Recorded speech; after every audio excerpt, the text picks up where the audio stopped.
Hello friends, welcome new session. প্রত্যেক দিনের মতো আজকের আমি তোমাদের ডব্লিউবিএসএসসির গ্রুপ সি এবং গ্রুপ ডি এক্সামের যে সকল গুরুত্বপূর্ণ কোশ্চেনগুলো পরীক্ষাতে এসে থাকে সেই সকল কোশ্চেনগুলো নিয়ে আমি আজ আলোচনা করব। বন্ধুরা, যারা তোমরা প্রথম আমার এই চ্যানেলটি দেখছো, অবশ্যই চ্যানেলটিকে সাবস্ক্রাইব করো এবং বন্ধুদেরকে শেয়ার করো। দেখো, আজকের দিনে প্রথম কোশ্চেন, পৃথিবীর মোট জলের কত শতাংশ জল সমুদ্রে থাকে? সঠিক উত্তর অপশান সি, 93% জল সমুদ্রে থাকে। 2 নম্বর কোশ্চেন, বাতাসের কোন গ্যাসের জন্য পিতল ধীরে ধীরে বিবর্ণ হয়ে যায়? বাতাসের কোন গ্যাসের জন্য পিতল ধীরে ধীরে বিবর্ণ হয়ে যায়? সঠিক উত্তর option C, hydrogen sulphide.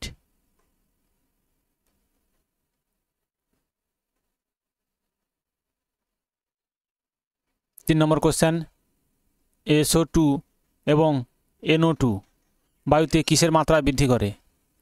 SO2 এবং NO2 বায়ুতে কিসের মাত্রা বৃদ্ধি করে? সঠিক উত্তর অপশান এ, অম্লত্ব মাত্রা বৃদ্ধি করে। অম্লত্বের মাত্রা বৃদ্ধি করে SO2 এবং NO2। 4 দাগের কোশ্চেন, গান মেটালের প্রধান উপাদানগুলো কি কি? গান মেটালের প্রধান উপাদানগুলো কি কি? অপশান বি, কপার এবং টিন। কপার এবং টিন।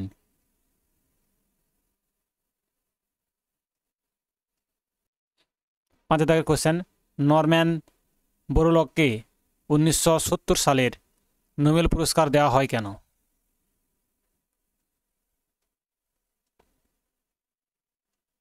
সঠিক উত্তর অপশান ডি, কৃষি প্রযুক্তির জন্য। কৃষি প্রযুক্তির জন্য নরম্যান বোরলগকে 1970 সালে নোবেল পুরস্কার দেওয়া হয়।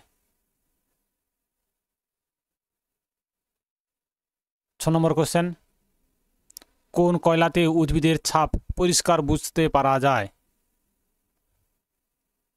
অপশান এ, পিট। পিট হচ্ছে সবচেয়ে নিম্নমানের কয়লা। সবচেয়ে উচ্চমানের কয়লা হচ্ছে অ্যান্থাসাইট।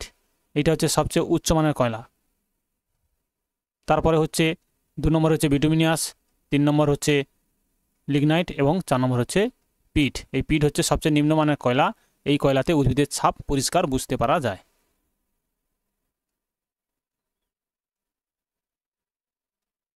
7 দাগের কোশ্চেন, কোন অঙ্গ সিলিকোসিস অসুখে আক্রান্ত হয়?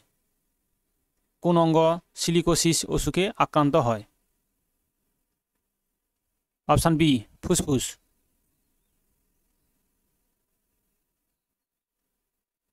8 নম্বর কোশ্চেন, সূর্যের ক্রোমোস্ফিয়ারে প্রথম কোন গ্যাসটি আবিষ্কৃত হয়েছিল?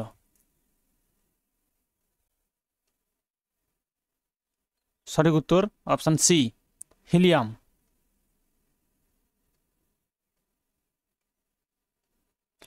9 দাগের কোশ্চেন, ভূপৃষ্ঠের কত শতাংশ জলভাগ?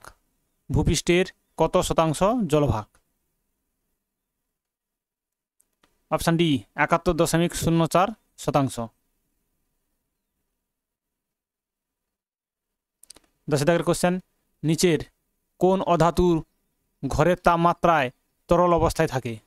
নিচের কোন অধাতু ঘরের তাপমাত্রায় তরল অবস্থায় থাকে? সঠিক উত্তর অপশান ডি, ব্রোমিন।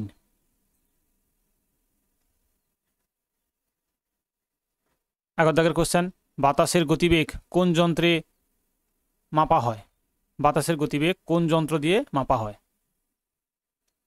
সঠিক উত্তর অপশান এ, অ্যানিমোমিটার।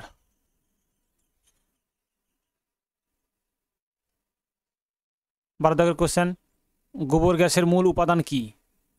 গোবর গ্যাসের মূল উপাদান কি? সঠিক উত্তর অপশান এ, মিথেন।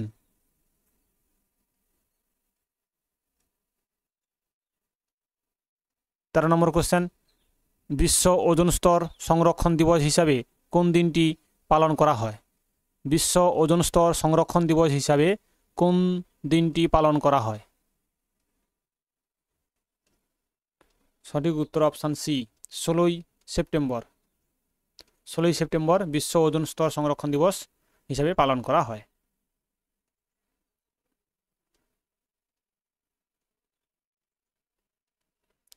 14 দাগের কোশ্চেন, অ্যালুমিনিয়ামের প্রধান আকরিক হলো কি? অ্যালুমিনিয়ামের প্রধান আকরিকের নাম কি? সঠিক উত্তর অপশান বি, বক্সাইট। বন্ধুরা, তোমাদের যদি এই কোশ্চেনগুলো ভালো লাগে তবে অবশ্যই আমাকে কমেন্ট করে জানাবে।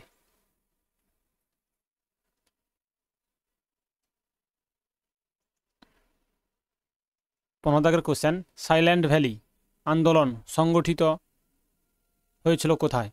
সাইল্যান্ড ভ্যালি আন্দোলন সংগঠিত হয়েছিল কোথায়? সঠিক উত্তর অপশান বি, কেরালাতে। কেরালাতে হচ্ছে সাইল্যান্ড ভ্যালি আন্দোলন সংগঠিত হয়েছিল।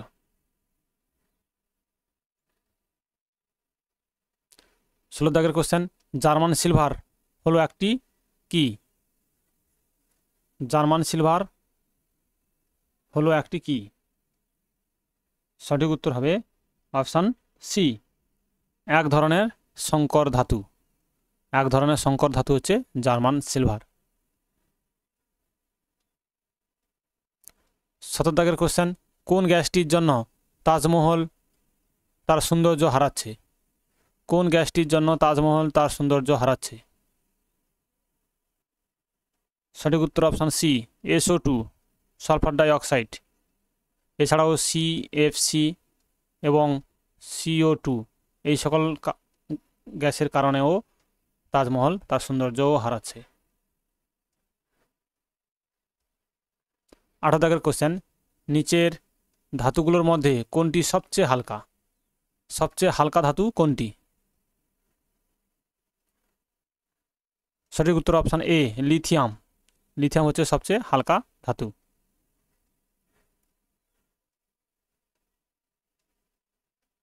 19 দাগের কোশ্চেন, গোবর গ্যাসে শতকরা কত শতাংশ মিথেন থাকে? গোবর গ্যাসে শতকরা কত শতাংশ মিথেন থাকে? সঠিক উত্তর অপশান ডি, 70%। গোবর গ্যাসে 70% মিথেন থাকে। 20 দাগের কোশ্চেন, আতশবাজিতে সবুজ আলো নিচের কোন মৌলটির জন্য হয়? আতশবাজিতে সবুজ আলো নিচের কোন মৌলটির জন্য হয়? সঠিক উত্তর কোনটি হবে বন্ধুরা বলো?